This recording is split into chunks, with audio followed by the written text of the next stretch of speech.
Minister Modi is coming to London. Narendra Modi was boycotted by Britain for a decade.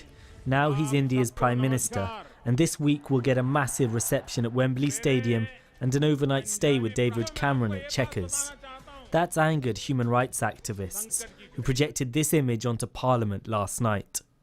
They accuse him of being a Hindu fundamentalist who allowed deadly communal riots to unfold in 2002 whilst in charge of Gujarat, something he denies.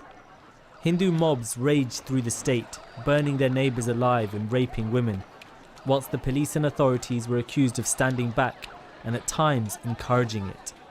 The violence began when a train full of Hindu pilgrims was set alight. Over 1,000 people, mainly Muslims, were killed in the aftermath. Caught up in the horror were a group of British Muslims from Yorkshire. Only one survived.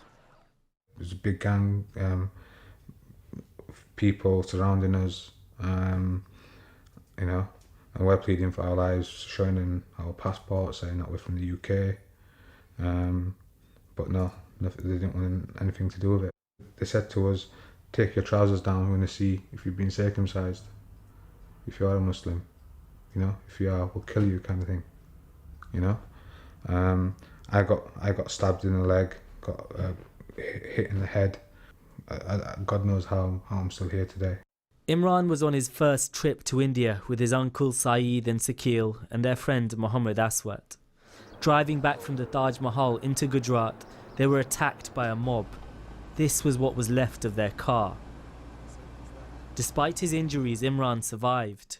The family only later discovered how the others were killed. After Imran had lost consciousness, he wasn't. Saeed and Sakil had been taken to a nearby factory, and they'd been tortured, and they'd been brutalised, and they'd been murdered. Narendra Modi, a self-declared Hindu nationalist, was chief minister of Gujarat at the time. One of his aides was later convicted of organising a massacre, but no case against Modi has been successful so far. He strongly denies any wrongdoing, though he once said he regretted Muslim suffering as he would a puppy being run over by a car. His critics say he shouldn't be getting this kind of welcome from Britain. They've behaved in a very shameless way because they are no longer putting human rights and what happened in 2002 on the agenda, and that's quite disgusting. The English government has just shown a lack of sensitivity towards the family, and obviously this isn't acceptable. After the murders, the families travelled to India to try and gather evidence along with the Foreign Office, but they still haven't got justice. 6 men accused of the murders were acquitted earlier this year after witnesses turned hostile. Human rights groups say many are intimidated. With Modi due to arrive in Britain, the family want an apology, justice, and for the remains of their relatives to at last be returned. The saddest thing is, 13 years on, we still, there's remains in India that the family haven't been able to get hold of and put a closure.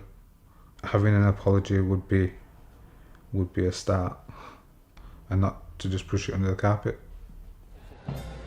Until 2012, Britain cut all ties with Modi because of what happened in Gujarat. America even denied him a visa. But that's now changed as he's risen in power in India. Here, politicians like Priti Patel have championed him as someone Britain should engage with. The significant mandate that Narendra Modi has is, as a politician, it's inspiring to see. The family say engagement shouldn't mean a welcome with open arms. They want to do business with India. That's up to them.